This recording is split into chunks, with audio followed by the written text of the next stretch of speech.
जी दोस्तों, नया नया साल है और पुर्तगाल के हवाले से गुड न्यूज़ है। यहाँ पे गम तो ख़त्म नहीं होते, लेकिन गुड न्यूज़ के साथ ही हमें ये नया साल शुरू करना है कि पुर्तगाल ने जो हमारी बेसिक सैलरी है वो बढ़ा दी है। अगर आप काम करेंगे तो आपको कितना टैक्स पे करना होगा, आपका मालिक कितना टैक्स पे करता है, ये सारी चीज़ें आपको इसी वीडियो में मिलेंगी। और फिर यादों वगैरह, हॉलीडेज़ वगैरह, ये भी सब आपको बताने जा रहा हूँ।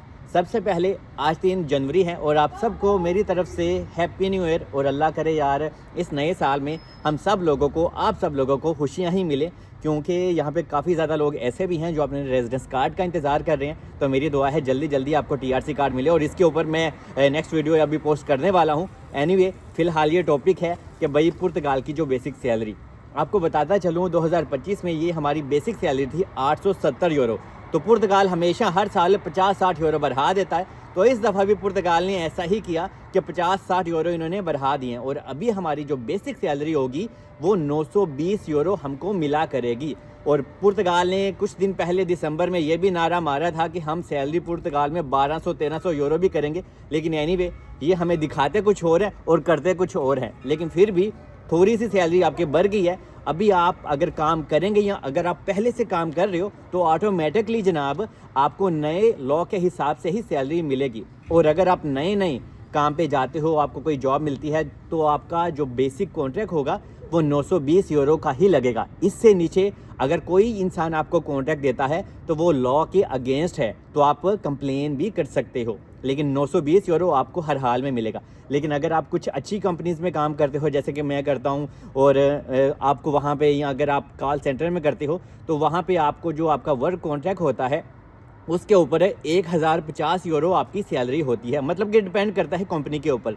लेकिन अगर आप रेस्टोरेंट में आम रूटीन की बात करें तो 920 यूरो आपको हर हाल में मिलेगा। और इसमें क्या कंडीशन होती हैं कि आपको एक हफ़्ते में 5 दिन आपने काम करना होता है और एक हफ़्ते में 40 घंटे आपको काम करना होता है और 2 दिन आपकी छुट्टी होती है। लेकिन अगर आप किसी रेस्टोरेंट में काम करते हैं तो फिर आपका जो डेज प्लान बनाता है, मतलब कि जो आपके आवर्स बनाता है या आपका ओनर या बॉस, तो फिर आपको उसके हिसाब से चलना होता है। क्योंकि कभी कभी कुछ लोग यहाँ पे 10-12 घंटे भी ड्यूटी करते हैं, तो ये डिपेंड करता है आपके बॉस के ऊपर। लेकिन नॉर्मली एक हफ़्ते में 40 घंटे और 2 छुट्टियाँ होती हैं यहाँ पे।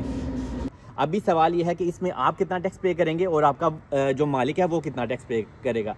जो आप हैं वो आप पे करोगे तकरीबन 11 से 12%। मिसाल के तौर पे अगर आपको 920 यूरो सैलरी मिलेगी तो उसमें से आप सोशल का टैक्स काट सकते हैं। तो जो आपका बन जाएगा तकरीबन आप 95 से 100 यूरो आप रख लें अपने माइंड में। और आपका जो मालिक होगा वो 23% से लेकर 24% आपका टैक्स पे करेगा। वो ऑलमोस्ट बनता है 210 से लेकर 215 यूरो। तो मतलब कि आपका जो ऑनर होता है वो ही ज़्यादा टैक्स पे करेगा। और यहाँ पे एक ट्विस्ट ये है कि आपकी जो IRS होती है, अगर आपका जो बेसिक कॉन्ट्रैक्ट है इससे कम है तो आपको IRS पे करने की ज़रूरत नहीं, सिर्फ आप सोशल ही अपना पे करेंगे, ठीक है। लेकिन अगर आप अपनी IRS वगैरह पे करते हो तो आपकी जो इनकम है वो आप 900 या 1000 यूरो आप कमाते हो तो आपकी IRS भी कटेगी। तो जनाब ये चीज़ है कि अगर आप बेसिक काम करते हो, बेसिक कॉन्ट्रैक्ट है आपके पास, आपको परेशान नहीं होना। आपका सोशल ज़्यादा जाएगा, आपकी IRS बहुत ही कम, ना होने के बराबर ही जाएगी। लेकिन आजकल हम लोगों को IRS पे करना भी बहुत ज़रूरी होता है, क्योंकि बाद में अगर हमने अपनी फैमिली को बुलाना है तो IRS बहुत ज़्यादा मैटर करती है। और यहाँ पे अभी एक चीज़ आपको बता दूं कि कुछ कंपनीज ऐसी भी होती हैं जो आपको बेसिक कॉन्ट्रैक्ट 920 देती हैं, लेकिन आपको जब सैलरी मिलती है ना, वो टैक्स कटा के भी आपको 920 या 950 यूरो मिलती है, जैसे कि मेरी कंपनी पे करती है। क्योंकि जो हमारी कंपनी है वो हर महीने ही हमें फेरिश और नाताल पे कर देती है। मतलब कि कभी कभी होता है कि दिसंबर में कुछ लोगों को डबल सैलरी मिलती है तो हम लोगों को नहीं मिलती। क्यों? क्योंकि जनाब हमारी कंपनी हमें साथ साथ पे करती चली जाती है। तो इस वजह से हम लोगों की या आप लोगों की, अगर आप किसी भी अच्छी या पुर्तगीज़ लोगों के पास काम कर रहे हो, आजकल पुर्तगीज़ी भी आपको ठीक ठाक यूज़ करते हैं, लूटते हैं, लेकिन कोई बात नहीं, कुछ इंसान अच्छे भी हैं, कुछ ऑनर बहुत अच्छे हैं, वो आपको आपका पूरा हक देते हैं। तो हो सकता है अगर आपको 920 यूरो का कॉन्ट्रैक्ट था तो सारे टैक्स कटा के भी अगर वो फेरिश नताल आपको हमेशा हर महीने देता है तो वो भी आपको 950 या 970 यूरो आपको हर महीने मिल सकता है। और अगर आपको फेरिश नताल नहीं मिलती तो फिर समझ लें आपको तकरीबन 870 यूरो आराम से फिर भी मिल जाया करेगा।